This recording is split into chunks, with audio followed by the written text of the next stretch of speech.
I will move forward, further regarding our research review article session. I invite Dr. Urmandru sir. He is our today's research episode expert, the MDR episode expert. He is well-known diabetologist and he is director and head of the department of SCG Hospital, Ahmedabad. Thank you very much, sir, for your support. Actually, what we are taking various journals, collecting articles which are researchly published in a journals, but finalize criticism or the how we are going to collect the articles that supports with it will be by the support of Dr. Urmandru sir for this particular episode expert. Thank you, sir. Sir, your comment? Thank you, Dr. Vishal. Before we start, first of all, thanks Dr. Yash and Dr. Mayur for once again organizing this sort of efforts, and they are really helpful even to the moderator also, not only to all the delegates who are listening to it, and the extent to which it is spreading is really heartwarming. The articles have been selected with two views, something which is useful clinically, but simultaneously this time we have selected a couple of articles which are useful for pathophysiology. So notwithstanding a lot of time, I'll invite the first speaker for his article. But before that, a request to everyone except for the speaker to mute themselves so that we are not distracted by the excellent sounds that we are hearing from few of our participants. So over to the first speaker. We'll have a 6 or 7 slide presentation followed by question answers and followed by my comments. We'll not be taking more than 3 questions at a time. Thank you very much, sir. Our first speaker is Dr. Urvi Parekh, madam. She is well-known diabetologist practicing at Ahmedabad. I invite Dr. Urvi, madam, to share his screen. Her topic is effect of SGLT2 inhibitor DAPA on energy metabolism in patients with a type 2 diabetes, a randomized double-blind clinical crossover trials. Dr. Urvi, madam, please, you can share your slides. Yeah.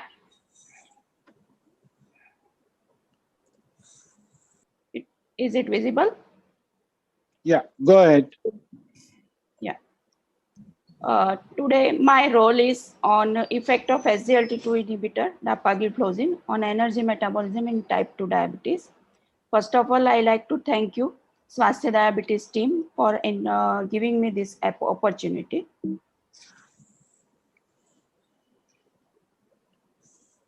This is a double-blind randomized placebo-controlled crossover study. It is done by Department of Nutrition and Movement Science, Maastricht University Medical Center, Maastricht, the Netherlands. It is published in Diabetes Care 2021. And the website is there where full article is available. We all know that SGLT2 inhibitor inhibits glucose and sodium excretion, inhibit glucose and sodium reabsorption at proximal tubule.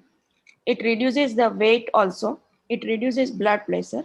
It reduces CV risk and reduces risk of kidney disease progression. So the primary action of preventing the reabsorption of glucose and sodium will lead to many metabolic consequences. And these metabolic consequences will lead into certain effects. Now, these metabolic consequences are due to adaptive response to the loss of 50 or 100 grams of glucose per day.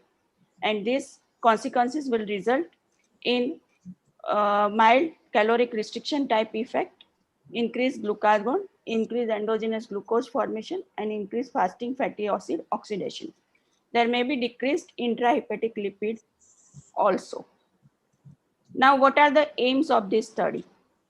Whether this SGLT2 inhibitor treatment for 5 weeks in type 2 diabetic patient affect 24-hour energy balance and substrate metabolism.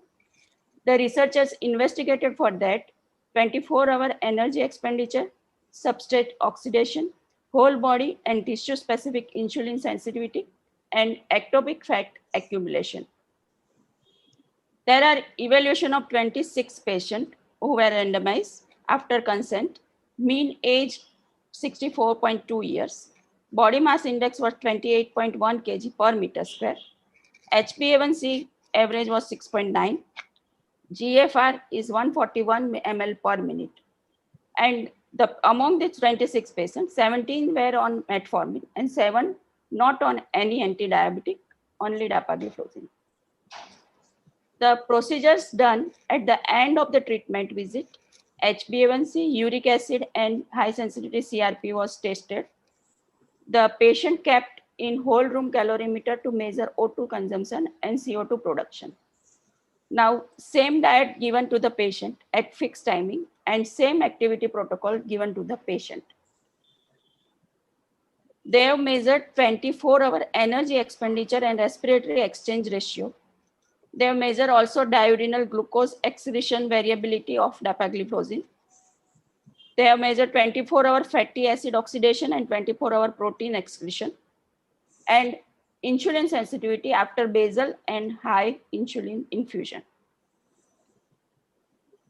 There is no effect on whole body fat mass after 5 weeks treatment of dapagliflozin, but there is significant decrease in lean body mass. Systolic blood pressure reduces in dapagliflozin group than in placebo group, but there is no effect on diastolic blood pressure. The respiratory exchange ratio lower at night than daytime in dapagliflozin group. Exogenous glucose formation, basal or fasting is high than in daytime. The fatty acid oxidation is higher both in day and night time. 24-hour protein excretion is not affected by dapagliflozin. The glucose excretion is higher during daytime. This is the typical dapagliflozin peculiarity is found in this trial, that glucose excretion is double during daytime than in nighttime. The energy deficit in dapagliflozin group was around 1500 kilojoule per day, and body weight reduction is around 1.5 to 2 kg per day. There is no effect on peripheral insulin sensitivity. But the limitations of trial are short duration of study, only 5 weeks, and the HbA1c taken was 6.9, so it's a well-controlled diabetic patient. Further study is required for long duration and uncontrolled diabetic patient to know the effect of dapagliflozin in that group. In summary, dapagliflozin gives calorie restriction effect with dapagliflozin for 5 weeks. Rate of urinary glucose excretion is twice during the daytime, then nighttime. The energy deficit and weight loss is seen with dapagliflozin group. Significant decrease in lean body mass is seen, and there is reduced hepatic lipid content and improved hepatic and adipose tissue insulin sensitivity, but not the peripheral insulin sensitivity increase is seen. Thank you very much for your kind attention. Thank you, Dr. Urvi. The whole idea of taking this article was threefold. Number one, as a practicing doctors, we should come to know how the idea is floated, and it requires so much effort at the level of research people, because one can see jolly well, even on 26 people doing this study for 5 weeks was how much difficult it was, number one. Number two, we all believe that dapagliflozin, we all know rather that dapagliflozin works on kidneys, but we simultaneously know that as far as diabetes is concerned, there are two important pathophysiologies, insulin secretion and insulin resistance. And the study determines whether the drug acts on either of them or not. And at least in 26 people, it suggested that the peripheral insulin sensitivity was not altered. And number three, the daytime excretion of glucose was more than nighttime excretion, suggesting a diurnal variation even in the doses of dapagliflozin, despite the fact that it is a once-a-day molecule. The last thing, whether it increases the expenditure or whether it causes caloric restriction, the answer from this study was it works more as a caloric restriction rather than causing expenditure, and therefore it is more or less a little bit fasting rather than spending. So these four things were coming out of these studies, although as Dr. Urvi very rightly said, it's a small study, but this is just a beginning. But if we realize that the SGLT2 inhibitors are more of a calorie restricting drugs rather than energy expenditure drug, that opens up a completely new direction. Your questions are welcome if there are any. Well done, Dr. Urvi. Thank you, sir. Thank you very much, Dr. Uri madam. Is there any other comments or questions from our participants or delegates? Actually, very well summarized by Dr. Urmandro sir and Dr. Urvi madam. So I think the concept regarding SGLT2 is much clearer now when we are prescribing these drugs.